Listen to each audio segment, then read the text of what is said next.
Mario Kart 8 Deluxe has some banger tracks. But screw that, let's find the worst track in the game. While some tracks aren't the most interesting, or the 5,000th city track, it's pretty easy to narrow it down to the worst ones. Baby Park and Toad Circuit. Yep, that's the whole video. Like, subscribe, just kidding. Let's figure out which of these horrible tracks is the worst. Also, if you like either track, you're entitled to your own opinion, but respectfully, your opinion is wrong. Okay, let's jump in. Just kidding, I lied. Before we can determine which track is worse, we have to figure out what makes a good track, which will then let us figure out what makes a bad track. I found 5 categories and I'll explain each one briefly.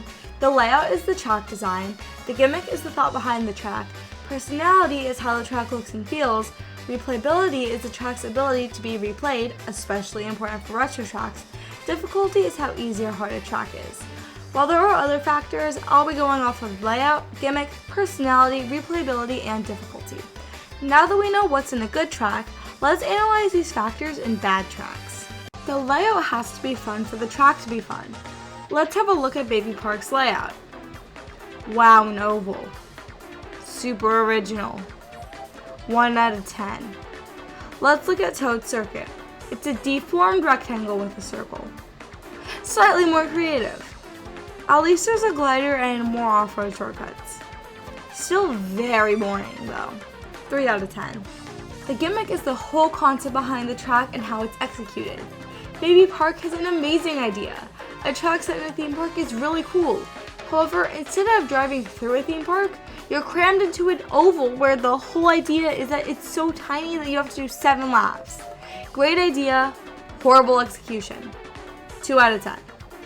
Toad Circuit, on the other hand, is just a straight up boring idea. It's the starter track in Mario Kart 7 and it sorta introduces gliders. However, the fact that they brought a okay-ish starter track into a $25 DLC pack that most beginners will not buy, on top of the fact that Mario Kart 8 has an amazing starter track already, 1 out of 10. The personality is how a track looks and feels to play on, which makes the track fun and memorable. Baby Park looks okay-ish. Not outstanding, but it doesn't look bad. The track itself isn't too visually interesting, but the surroundings can be nice to look at, so 4 out of 10. Toad Circuit is probably the worst looking track in the game.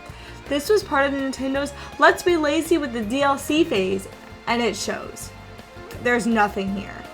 1 out of 10, easily. Since these are both retro tracks, they not only have to be fun in the original game, but fun enough to hold up in the future games. Let's see how that turned out. Wow, driving in a circle for 7 laps is so fun. Also, if anyone's saying, the items make it fun, no they do not. It's not fun to get hit by 7 items in a row, and then go from 1st to 12th, and the only way to catch up is for the other people to get hit by items. 1 out of 10. Toad Circuit is also not fun. You're not getting bombarded with items, but there's no interesting turns, barely any shortcuts, or anything to make you want to go back. 1 out of 10. Finally, difficulty. And these tracks are on the opposite end of the spectrum. Baby Park requires you to get insanely lucky with items, making it not easy, not hard, but pure luck. While there is some skill involved, it's 90% luck, which is not fun. That's like Bowser's Big Blast, but slightly better. 1 out of 10. Toad Circuit is just stupid easy. There's nothing difficult here. The turns are the easiest ever, and while it doesn't have to be brutally difficult, you don't want it to be no skill either. The hardest part of the track is the optional Shroomless shortcut, which is not even that hard. But since it is designed to be easy, I'll give it a 3 out of 10. Before I wrap up the comparison, I want to quickly run through a good track to see how it scores in the categories. Let's do Yoshi Circuit. The layout is shaped like a Yoshi, which is super creative and fun with a surprising amount of shortcuts. 9 out of 10. The gimmick is that it's shaped like a Yoshi, which isn't the strongest thing in the world, but it's still pretty cool. 7 out of 10. This track looks nice and fits the Yoshi vibe, while also fitting Mario Kart. Not the best in this category, but solid. 7 out of 10. This track is super fun to drive, making it super replayable. It's a retro track that still holds up today. 9 out of 10. This track isn't too easy or hard. The piranha plant section can be risky and some shortcuts are tricky, but overall it's not too hard to drive. 8 out of 10. That gets it a solid 40 out of 50 or 80 out of 100. I didn't analyze this track super close, so it might be a little different if we deep dive, but I hope this helps visualize a good track ranking, which will help show how bad Baby Park and Toad Circuit are.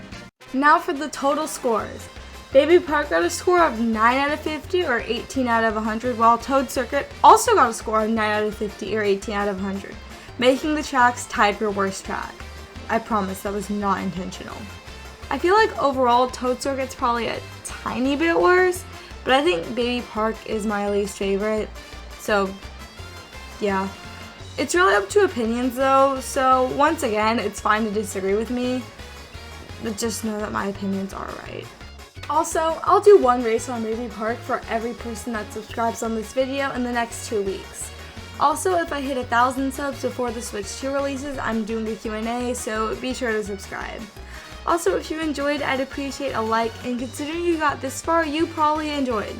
And here's another pointless Mario Kart video where I show you 25 ways to fall off the track. You should go check it out. Bye!